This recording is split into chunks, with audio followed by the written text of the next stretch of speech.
so sorry. Okay. and and so I'm going to dedicate my meditation to him, and I invite you, if there's someone you want to dedicate your meditation to. And then at the end, of course, we're going to dedicate the merit to all beings, but you have that option too. And then um, taking a moment for that.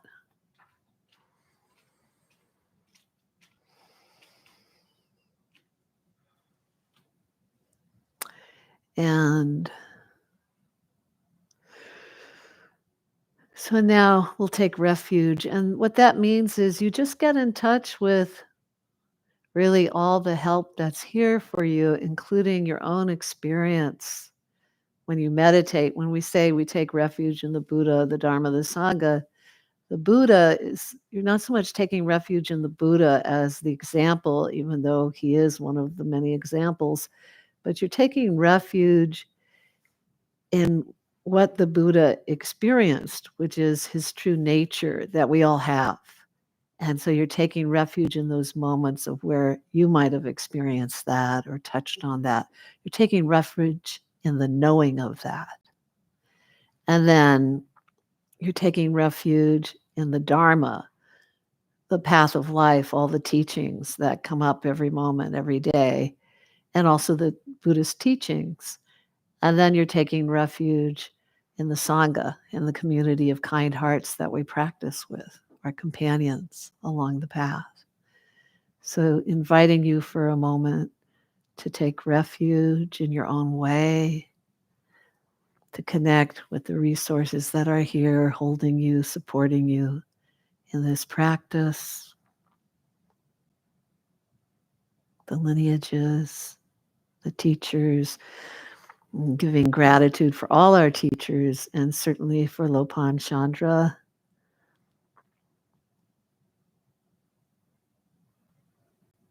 And Lama Sultram Alione, Chandra's main teacher, my main teacher. And then now we'll do bodhicitta. So bodhicitta, we're just getting in touch with our, I often use my hands this way, you don't need to. So it's one pointed intention, and it's getting in touch with our one pointed intention of practicing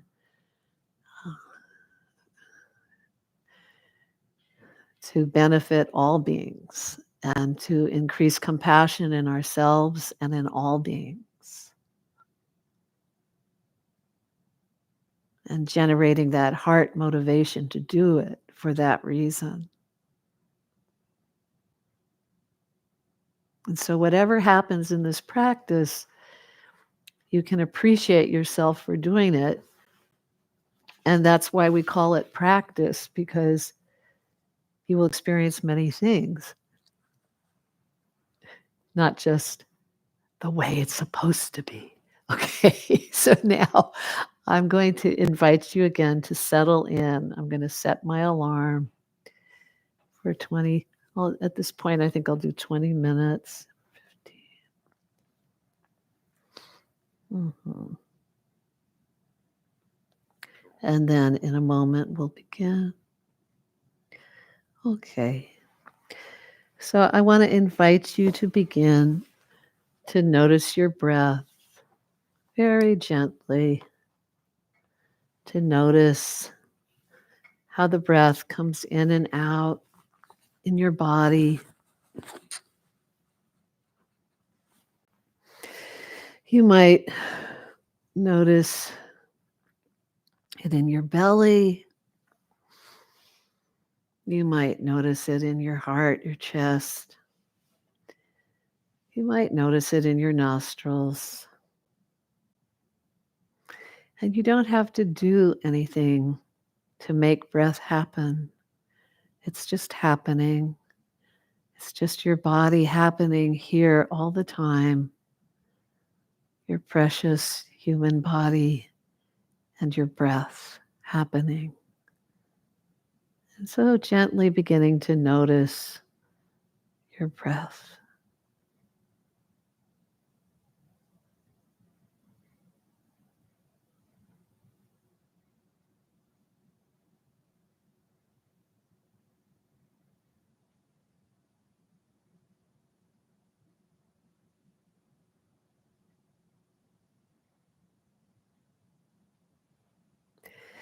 As you notice your breath, of course, you'll notice more sensations,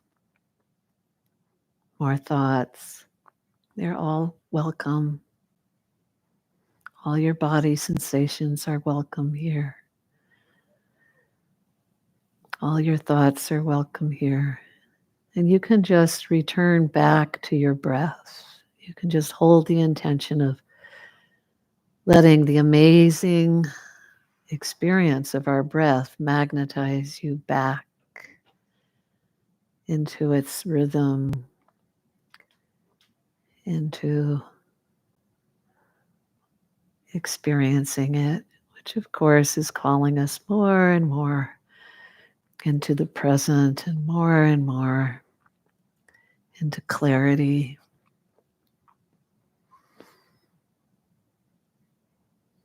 So you don't have to work against anything. You're just letting the breath call you back to your body and to the moment.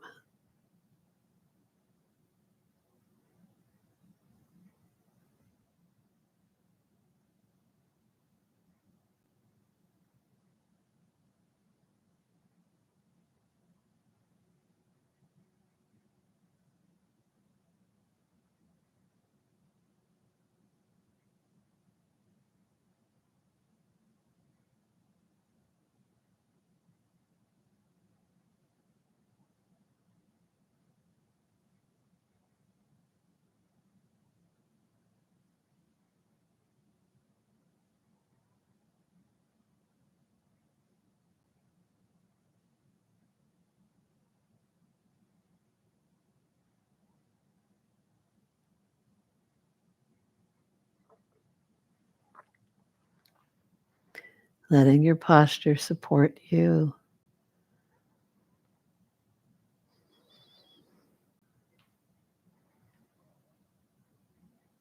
Spine like a stack of gold coins. Mouth soft, a little open. Tongue touching the top of your mouth.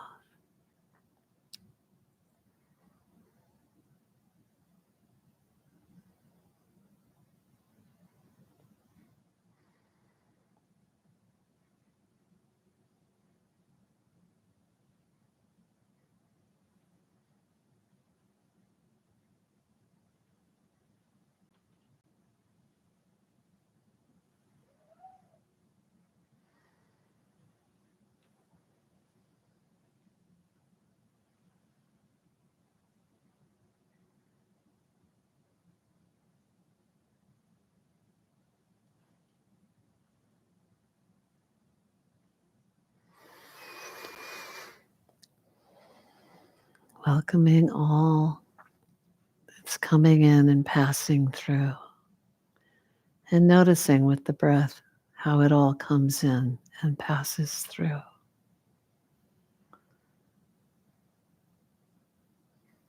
And if you get stuck somewhere, that's okay too. You can keep coming back to the breath and allow the stuckness to take its time to unfold, unpack on its own.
And if something is really distracting you, you can also breathe with that for a while, just being with the sensation a little more, sitting with it, letting it feel your connection,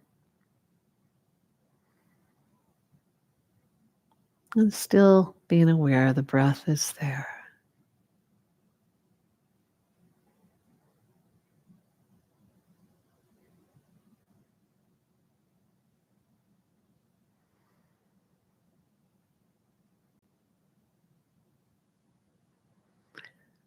Just a practice to be kind to your precious self, to your unique beauty, to let you come home more to yourself. And as a result, be more of a light in our world for everyone.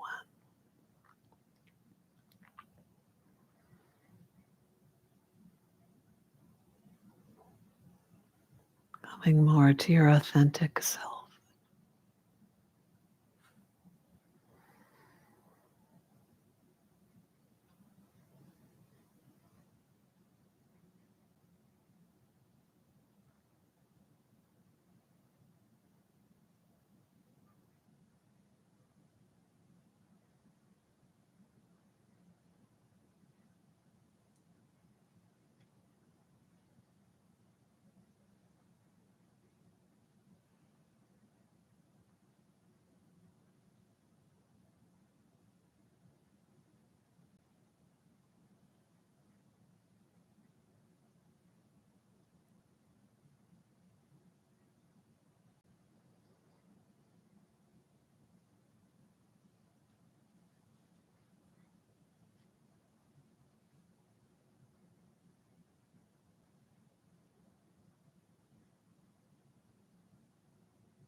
The amazing capacity of our bodies to come into peace.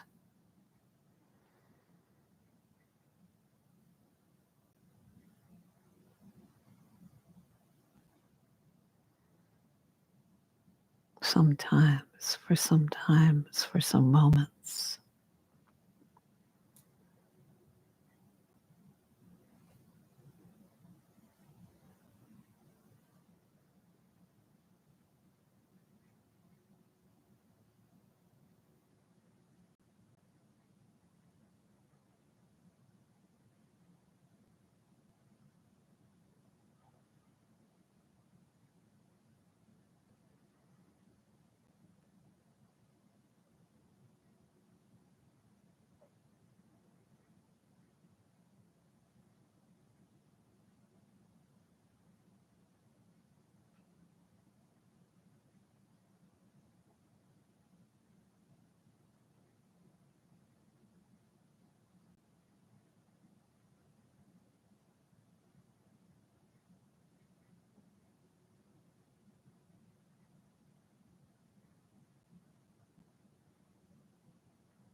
Not getting lost in the inner critic, noticing it,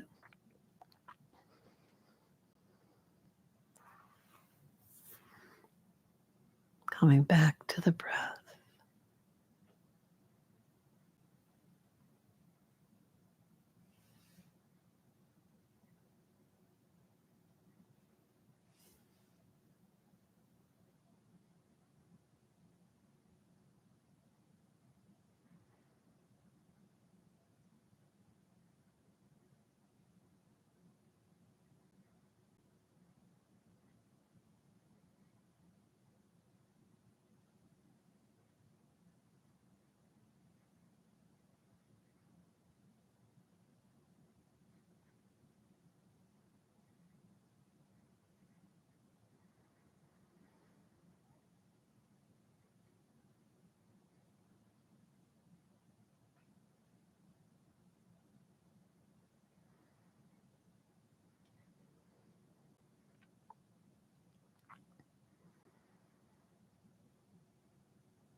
Maybe noticing more the awareness in your entire body as you notice your breath. The awareness in your breath, in your body as it breathes.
Our breath connecting us with everything.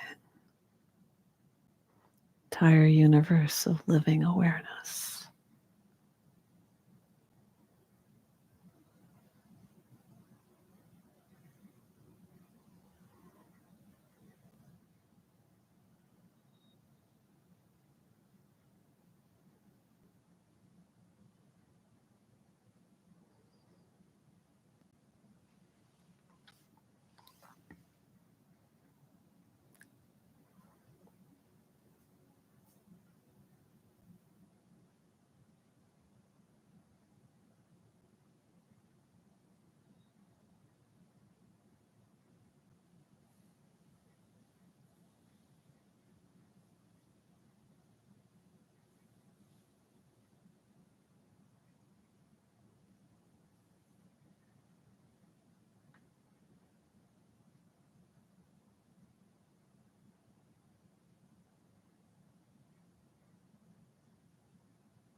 Nothing to do, no hurry.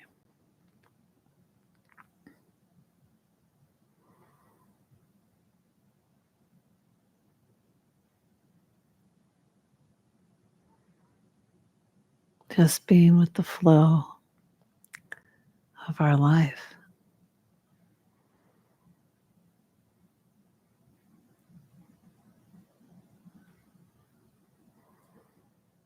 All that is here beyond our egos.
the gift of being here, each precious moment, being awake to it, compassionately awake to it.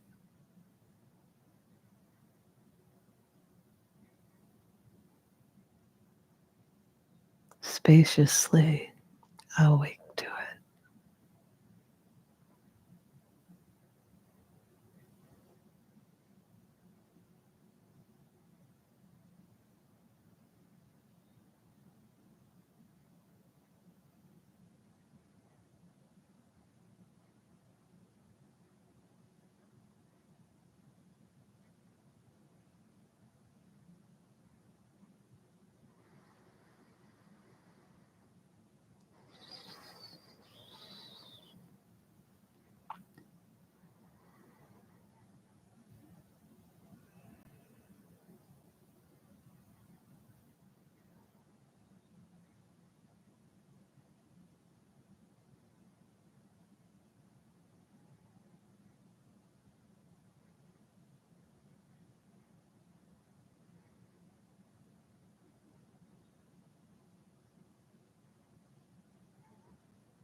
Now we'll dedicate the merit for the benefit of all beings everywhere.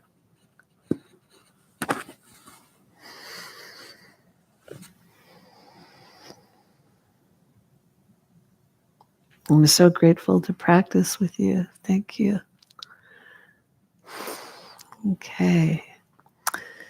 So, I'm going to talk a little tonight, continue the conversation from last time when I came. Is anybody new tonight? First time here? Welcome. So, uh, so I'll summarize a little what I talked about the last time, and then, but the talk is basically about the relationship between our practice and our birth journeys into this world, and how we treat ourselves, how we treat our bodies, and so increasing our awareness about all of that. So on the one hand, we're more empowered to break through, to open up, to see what needs attention and care and love. And then simultaneously to become more aware of, we live in a very disconnected culture, to become more aware of supporting people who are supporting precious human life in our sanghas. So there's that. Anyway, I'll talk a little about that, and then I'll teach you a somatic resourcing practice I taught last time. I'll teach that again, and that's really helpful for cutting through triggers and helping you be present when you're having trouble being present. Like, even though we want to be present, it's not always easy to be present. And then I have a beautiful practice I'm going to share with you from this book from The Wakeful Body, Somatic Mindfulness. Does anybody know the book?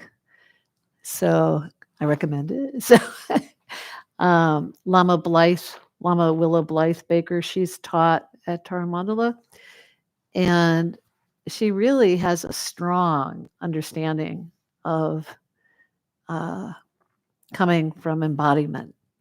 I find really more advanced than I've seen in a lot of uh, teachings. I think she's really caught something we need at this time. And so I'll offer you a beautiful practice called Befriending Feelings practice, which just lets you touch in a little more into your own body, into your own feelings, and relax with them. And then we'll do dyads, sharing whatever has heart and meaning for you that came up during our time together. And then we'll share in the group and do Q&A. So I'm going to start unless anybody has any questions or complaints or okay. All right. Okay. Okay. So what I talked about last time is our birth journey. So when we were born into this world, first we were conceived, then we grew in a womb, either our mother's or a surrogate, and then we were born, and then we were cared for. Okay, but that was different for everyone. And those primal patterns, if you think of our lives like a mandala or a lake, they're right in the center. And then if you throw a pebble in that lake, it ripples out. And it's the same thing with the birth patterns. When you heal them, if they need healing, or when you take them in because they were positive from the unconscious into your consciousness, you return a lot of primal energy into your lifetime. And because it's so foundational, it helps change so many patterns that you've accumulated. So it's a good thing to be aware of.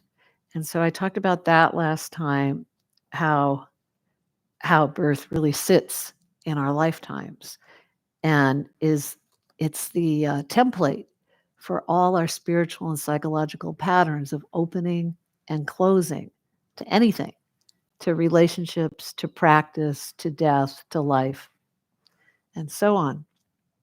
Okay. So another thing I talked about was that, one moment, please, that Vajrayana Buddhism attends, values the importance of our birth journeys. And at the beginning of every practice in Vajrayana practices, there's some little parts of it that are helping us purify or take in our experience of our past birth, of our womb experience, all of that. It's acknowledged. So it's acknowledged much more in Buddhism than most people are aware of, the importance of it, if that's the particular kind of Buddhism you study. And the last thing I said last time is a woman's body is physiologically designed and capable when the conditions are right, i.e., she feels respected, cared for, and so on, and safe, safe to experience enlightenment moments or hours while giving birth. So that's important to know. As Buddhists, we're constantly trying to raise our awareness. So that's something else we want to just hold with compassion and awareness and support in our communities. Okay, so tonight I'm going to focus on how our births experience relates to how we relate with our sacred earth bodies, with how we relate with our own bodies. Because that's kind of something in this culture most of us have challenges with. Most of us need support to reconnect what's needed to really have self-care.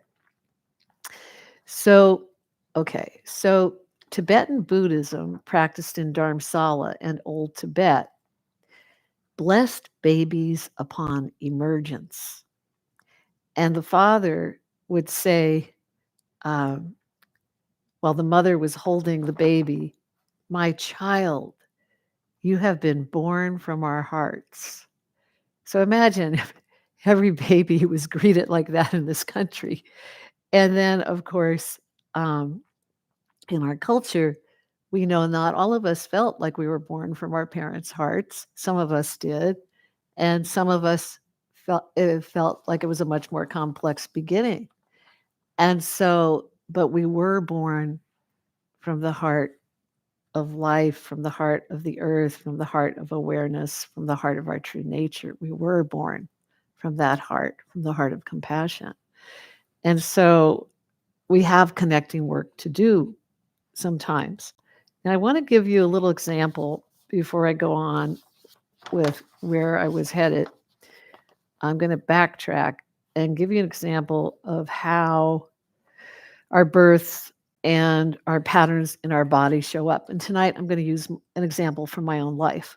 So last week and now, one of a very dear friend of mine, as I mentioned at the beginning, is in his dying process. And then I'm experiencing a lot of emergence in my life right now. We're going to come out with a perinatal ceremony podcast and a lot of other projects and births. Okay. So being when I was born, my mother and I were overdosed with anesthesia, and we both almost died. I almost died. Um, when birth and death are showing up in my lifetime, it triggers me. And I've done a lot of root healing on it, but I still get triggered. So all last week, every day, I got to visit this fear. And the way fear shows up for me is the way it was in my birth, which is I shut down, I contract, and I'm not open to anything. And so when I practice and I'm like that, it's almost funny because I can see, oh, you're like this. So of course you don't feel alive because I feel dead when I'm like that. But of course, because I'm going like this as hard as I can.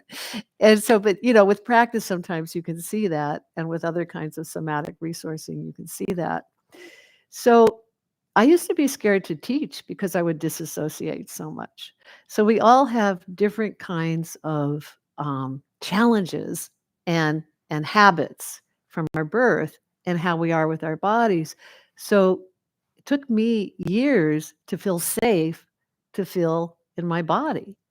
And so um, we want to be humble and kind to each other, to ourselves, and keep finding ways to support us to feel safe, to feel your own feelings. Okay. And also to find your glasses. All right. So I'll move on a little more.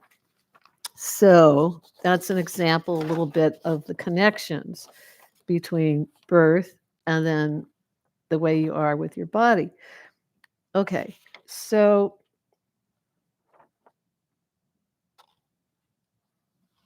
yeah. And then the more we see these things, the more we're prepared to address them, the more we can come back into the moment, into our power, which is just being present. Um,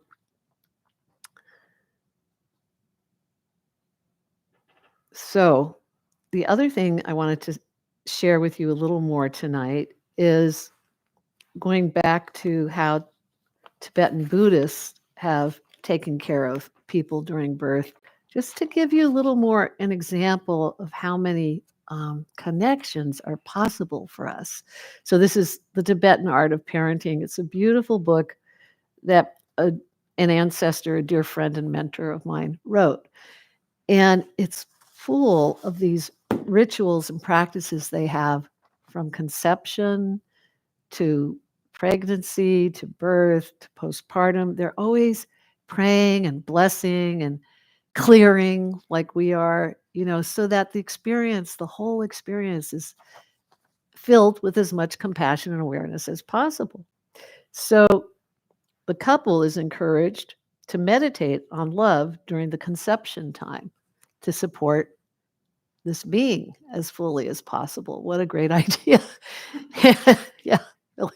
And then one of the quotes from her book says, the Tibetans look at birth as a human being as a treasured privilege with unique opportunities to experience reality, grow in knowledge, develop spiritually, as well as express a universal responsibility to all of life.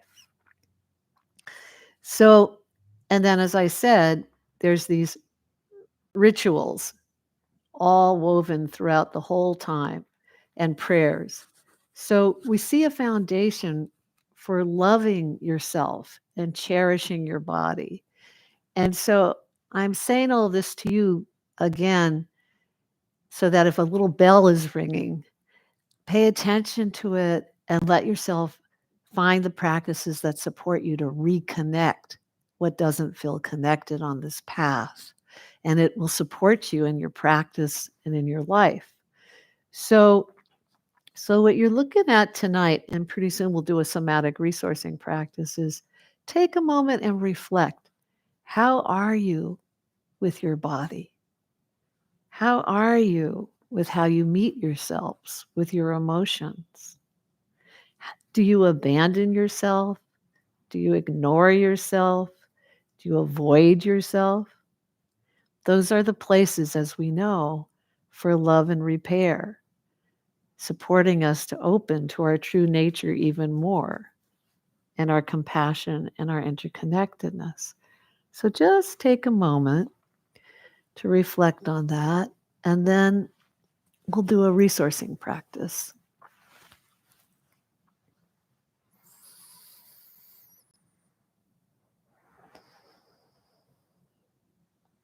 Okay.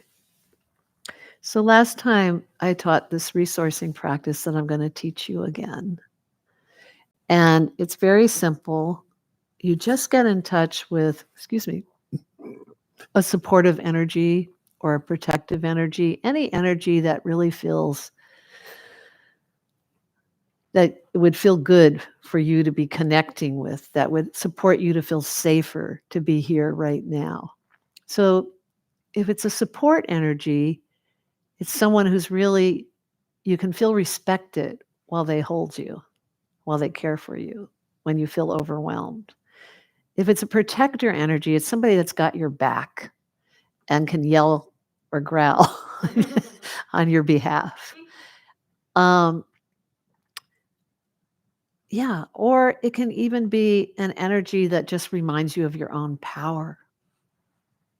Because a lot of times we don't feel safe to be nourished or supported if we don't feel like we have boundaries and we don't feel like we have our own power.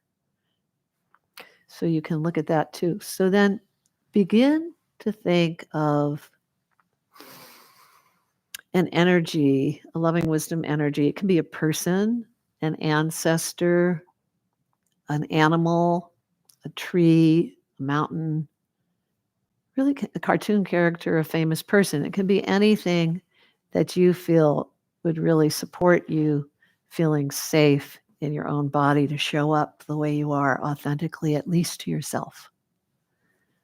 Or when it's hard to show up, that will help you. And then after you get in touch with that, this is based on EMDR. It's a very simple bilateral resourcing practice. When you get in touch with that, in a moment, you'll be tapping your legs like this, alternately, about 10 or 12 times, because you don't want to do it too much because you can process. And you're only doing this to resource your body, to support your nervous system to settle. And then the other thing about it is you're only trying to connect this resource with you how you are. You're not trying to change anything. Okay, so let's try it. So are there any questions before we try it?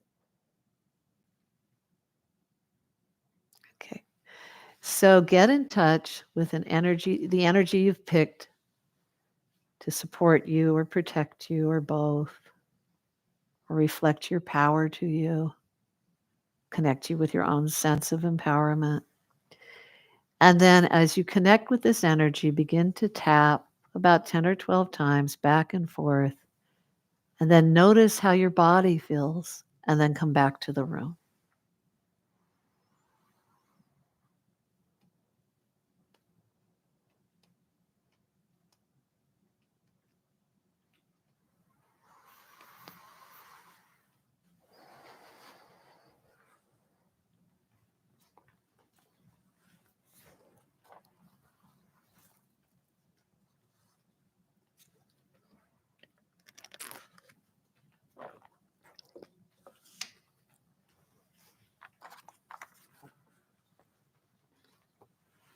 Okay.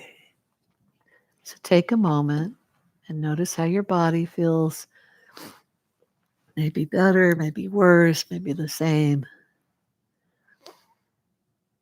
And then I'd appreciate if one or two brave souls said how what they noticed.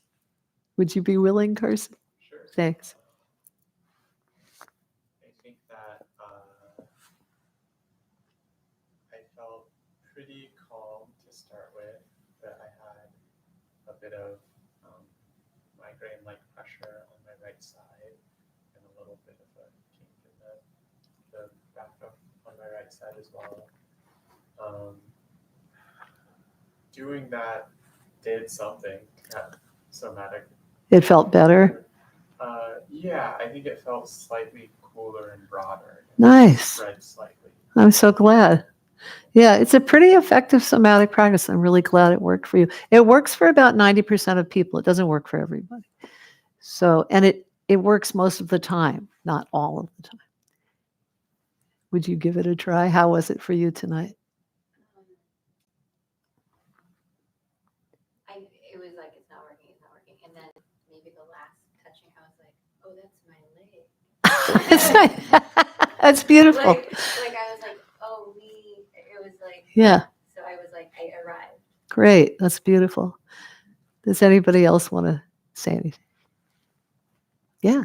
I kind of connected it a bit to self-hypnosis, which I know is maybe not the point, but like with self-hypnosis, you have like a trigger and then you immediately calm the body. Yeah. And then for me, like I attached that sensation with it. Yeah. So then it was like an automatic.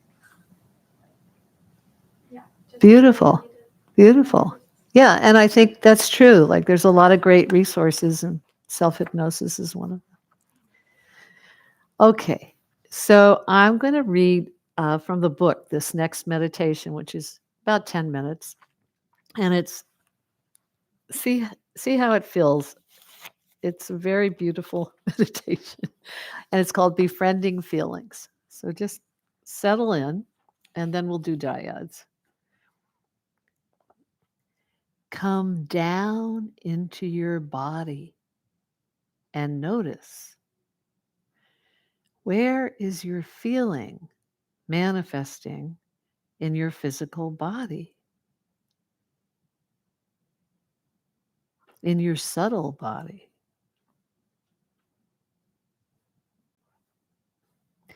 You might notice contraction, a tightening in your abdomen, a racing heart, sweating, or other manifestations.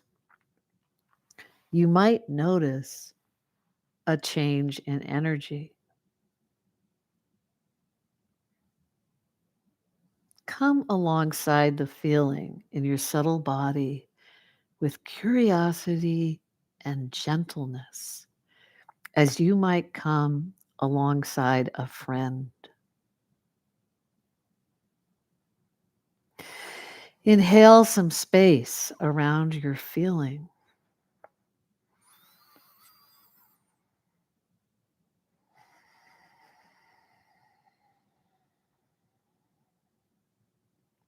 Surround this space with a soft, compassionate, witnessing attention.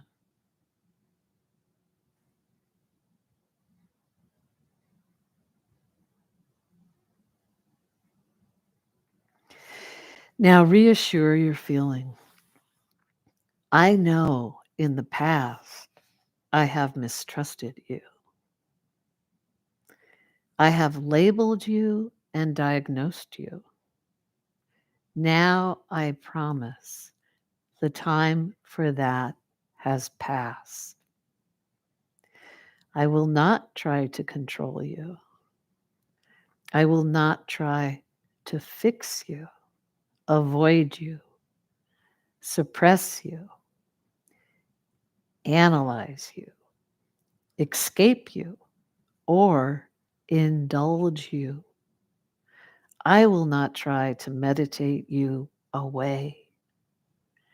You are welcome here, just as you are. Please remain and practice with me. Sit and breathe with your feeling. Listen, befriend.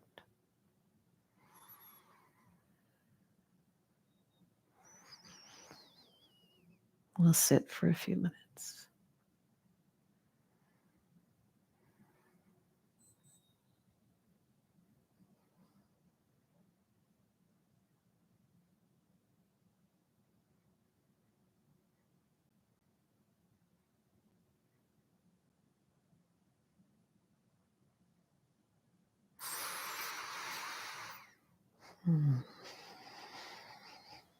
Okay. Okay, everybody. Thank you. So slowly come back. Let's do dyads. You don't have to do dyads, but you can if you want, of course. And it'll be 5 minutes each. And if we're uneven, then I'll do dyads with someone, except not with my son, who I want to honor, came tonight because it doesn't feel right. I was going to honor you at the end, but anyway, all right. So let's do dyads. Find yourself a partner, and I'll start the time in a moment.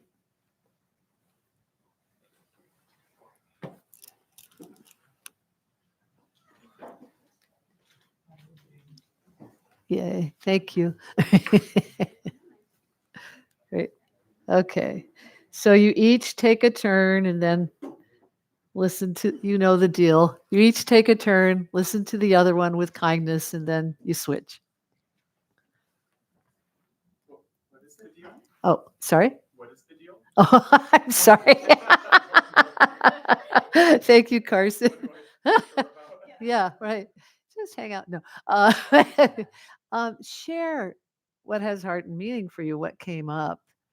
You know, you listened to me talk about birth and how you are with your body. You got in touch with your feelings. You did a somatic resource. What happened for you with all of that? Share. And you liked it, you didn't like it, it was comfortable, it wasn't comfortable, whatever is useful for you to share. Thank you for asking. Okay.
Another reaction to that, I would try to let that go.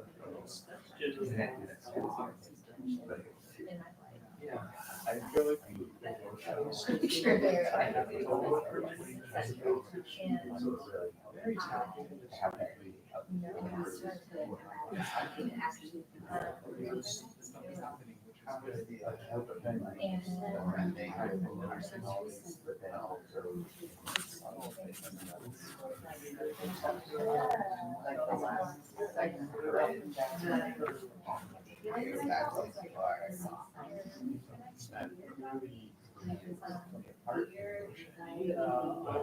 it's like, oh, there's the emotion. Okay, that's a lot. That's but then what is that?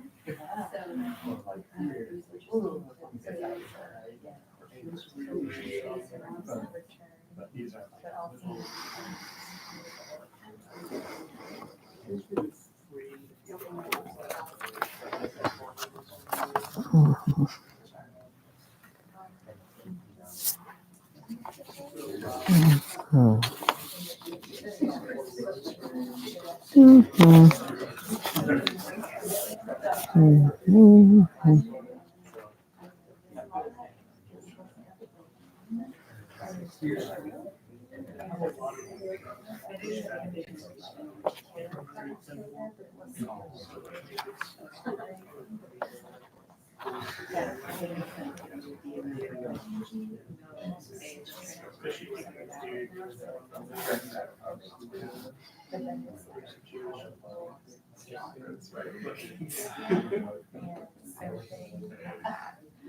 why would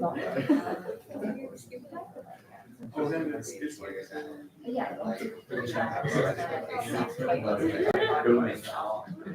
like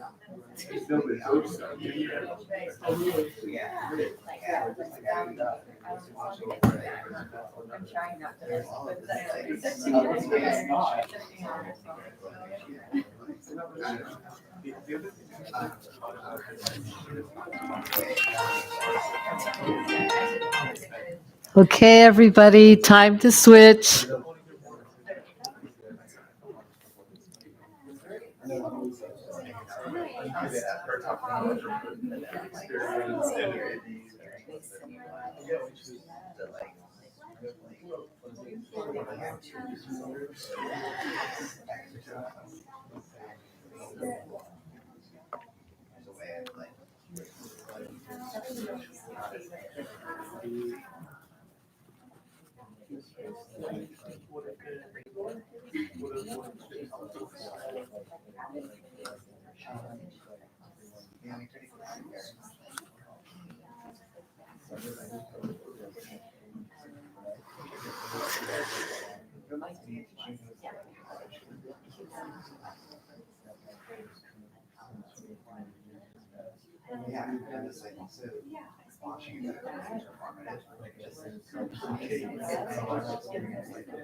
Okay.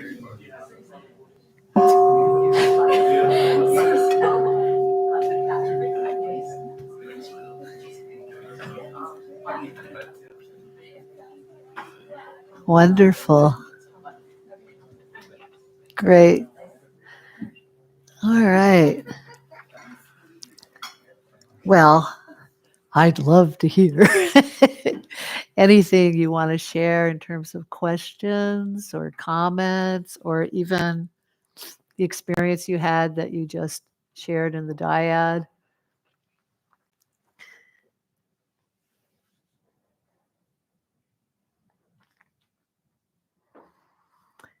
And while you're waiting to say something, I'll add a little more. So when we become aware of these patterns, how do we address them, right? And especially these birth patterns. And so, obviously, sometimes you need a session, or you need an assisted psilocybin journey or something that really supports you. But and if any of you do want some kind of session, you can write me and I can refer you or explore seeing you myself. It just, depends because I do specialize in that. But also, there's a lot of simple things you can do on your own. Of course, practice will cut through a lot, but not everything. We have a lot of stuff to cut through, and we don't practice that much. So, another thing you can do is you can, if you get a sense, like I have a sense, as I told you, about my baby self, how it goes like this. So when I have a sense of that, sometimes I will resource a support resource to love and hold that baby self. And that will actually bring peace into my body. Like I'll get energy from that. And that's true for most of my clients too. So to depersonalize it for a moment, another thing you can do is, and this will work for some of you and not for all of you, a lot of us have complex relationships with our parents, but you can imagine, you can realize, this always kind of makes me want to cry, that your parent would have wanted to give you what you needed, but they didn't know how. They're just another, human being on the earth who didn't get to break through to do that. The ones where you had trouble with. So you can imagine they would have liked to have been able to be the person who had boundaries and love and could have given that to you. And that also can be helpful, and you can really feel something. Do you have something that you want to share? You have such a, oh, I wish you did. Okay, I can share. I was Great. sharing earlier that I really appreciated sort of the going back to birth, because I was recently listening to a talk which was talking about how instrumental the first 2 years of someone's life are, so birth included, and how it creates an imprint on your life for the rest of your life without you knowing or realizing how much goes back to it. And so what I was sharing is before today's session, I've never really given this much thought about what would have been the circumstance or how it was around my birth. But I know I was a late child, and my parents tried for a while before I was born. And so I was like imagining them being in a very ecstatic, happy state to be able to bring me into the world when Nice. they couldn't for 11 years. Yeah. So that was just a great feeling to be in. That's beautiful. That's an example of, we do have those positive memories, and then bringing it more into consciousness, it's more of a resource now for you in your life. So that's great. And yeah, even though the imprints are all there, they can all be mitigated and healed. So nothing is locked in stone. Everything can be healed. Yeah. Yeah. I'm curious if you have anything to say about like how C-sections might Oh, yeah. have an impact. Oh, yeah. My Okay. thoughts and guesses, but I imagine you know. I not to be bragging, I do know a lot, but I mean, it's funny to say that. How do you say that without sounding?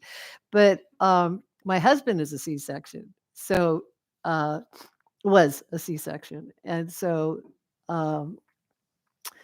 so we've had some interesting conversations, and he's actually received some beautiful healing on some of the patterns. So all those things are unique. Like not every C-section is the same. But one thing that's true is, okay, C-sections, like a lot of birth experiences, it's not just C-sections, but that's kind of a strong example of it, can feel to the baby like, oh, I'm not powerful. Like the baby can feel like, because the baby doesn't get to push, help come on out, the baby's taken out. And then some C-sections, the baby's been coming out, but then something happens and he can't come all the way out, or she can't come all the way out. And it could, could be completely about the mother, or it could be completely about, nowadays, sadly, the hospital and the nurses and the doctors, sometimes, but not always. But so one thing that's really a great thing to do, and I've done this with myself. I was not a C-section, but I've done this with myself because of that over anesthetized experience, where as a baby I didn't feel like I had any power because I felt dead. So in a C-section, you don't necessarily feel dead, but you don't usually feel powerful. And so you can go back in a simple guided meditation, or even with the resourcing, and you yourself or your guide can let the baby know, you're powerful. You were powerful, but you didn't feel that way because you were being taken out. You never got to experience it. But because we're all powerful. So actually you are, but you don't know it. And that can be very helpful. You might play with that. And you can do a session also. So that's one example. What else about C-sections? Yeah, so important. I think what I told you is really the jewel of it, because like what comes from not knowing we're powerful is we can wait for others to do things instead of us, and we can be hesitant to take the first steps. And so yeah, I think once we know we have that power, there's a lot more freedom. And then all of these, I'm a proponent, honestly, for doing sessions on these births because there's so much in them. They're very rich. There's a lot of nuances for each of us. So feel free to ask me more questions. And my email is my name. So it's Gena, Gena, Gena McCarthy, MCCARTHY 3 @gmail.com. Okay. Any other comments or thoughts? Or yeah, Carson. Right before this session, I was hanging out with my ex, an old friend who is Nice. a young mom. Oh, Her nice. and Nice. her baby of about 6 months old, or 8 months maybe now. And I was talking to her about her experience of going through childbirth, and specifically the neurological experiential part, where she was like, oh yeah, like all of her personality and stuff kind of unwound and then was rewinding itself afterwards. And Well said. yeah. Uh-huh. And that connected a lot to me for you talking about the like enlightenment experience. Yeah. That can happen during birth. Yeah, because any of you who have familiarized yourself with shamanic practice, or even just regular meditation, we know our brainwaves shift and we go to a slower brainwave frequency when we meditate. And then the same thing on a shamanic journey or on an assisted psilocybin journey. And so your brainwaves go very slow on those journeys. And so that's the same thing in birth. If you feel safe, if you feel respected and cared for, most women have that capacity. And not only that, they're physiologically designed. Your brainwaves are going to slow down as you're birthing. And so for women who are prepared to let go, you could have even an ecstatic experience. But for women who are scared and haven't felt that before, it can push them into a protection response, which can bring a lot of trauma. So sometimes, and there's no blame anywhere. These are just things that can happen. But so with your friend, it sounds like she really was able to let go. And it's so true. And then all women, after they've given birth, and this is something else that isn't recognized in our culture and would be useful if it was, need support to come back into their bodies because they've traveled far. Yeah. So, and just like a mini example, for myself today, when we were yesterday for a few hours with our beloved friend who's close to death. So death and birth, you're in that liminal field and you feel it. And so you travel, and I had to rest a lot to come into my body to do this tonight because, it's like, your mind's kind of blown, Okay. I'm wondering if you want to say anything. How was it for you? I was sharing that during the resourcing practice, I felt more grounded and more energy in my lower body than Great. I normally do. I really, it's like I don't normally feel that. That's good. Yeah, and it was flowing, kind of like ocean, because that's what I was calling in when I was. Excuse me, Hannah, somebody knocked on the door.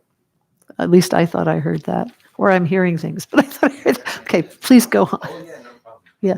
And so I just was also kind of thinking about the ocean a bit, and then during the meditation that you were reading was feeling kind of still that ocean flowy, and power, some energy and power. Nice. Yeah, it was nice. It was a nice, calm, grounded feeling. Yeah, beautiful. Thank you. Yeah, I was wondering how that meditation was for you. If anybody wants to comment, did it feel useful, help you connect more in a kind way to allowing your sensations? Or yeah, I felt the latter one. yeah, Yeah, I felt like I was able to, I appreciated the invitation to bring space around the emotion. yeah. It was it became more bulbous or more and then it sort of naturally dropped to my heart. Beautiful. Wow. Nice. Yeah, I love that part about bringing the spaciousness to the emotion, because right away it's like, oh yeah, I'm not that emotion. It's just a part of me. It starts to remind us of that. Well, my dears, it's almost time. So I think we'll do a completion unless anybody else wants to share anything or ask a question. Yeah, Carson. Good. The end meditation. Yeah. You were saying all of these words about, we accept this feeling, we love this feeling, love this Yeah. feeling. Yeah. And then you said, and not analyze, and I was like, And not indulge. Yeah. I'm like, no, but I want to understand. Yeah, right. Feelings, Right. That's so. It's a weird one for me. No, I love that you brought that up, because that's so true for all of us, and also a lot of us, our MO of surviving is to work stuff to death in our heads. And I certainly have that side. Most of us do in this culture, let's figure it out, let's understand it. But actually, the feeling just needs to be there, and all the stories. So it's not like it's not okay to think about it or anything, but in terms of really coming into our bodies, becoming embodied, being able to meditate more, being able to open and let go more, this is suggesting what's true, that if we just let the feeling be there, that feeling is coming from our neurobiology. It's coming from our life stream.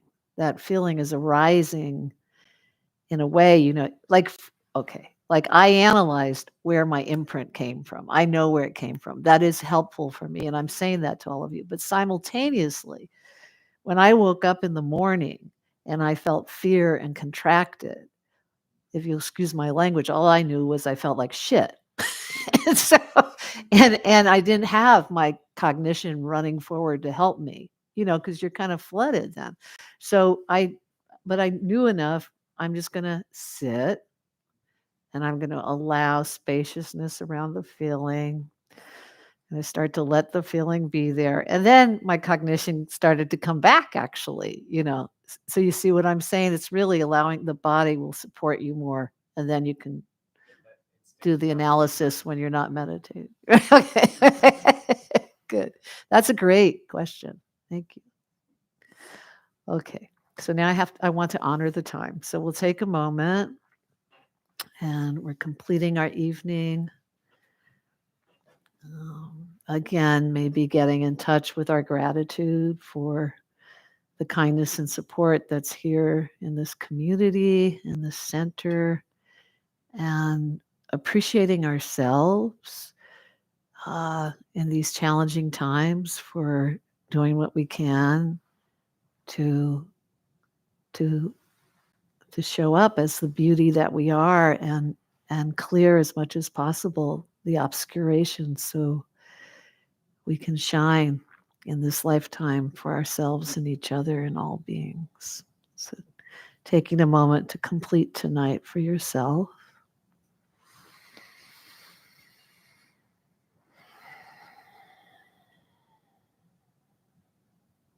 Thank you so much.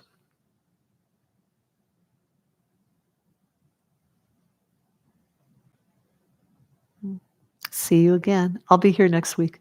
Okay. Thank you. Thank you. You're so welcome. And I'm here for any questions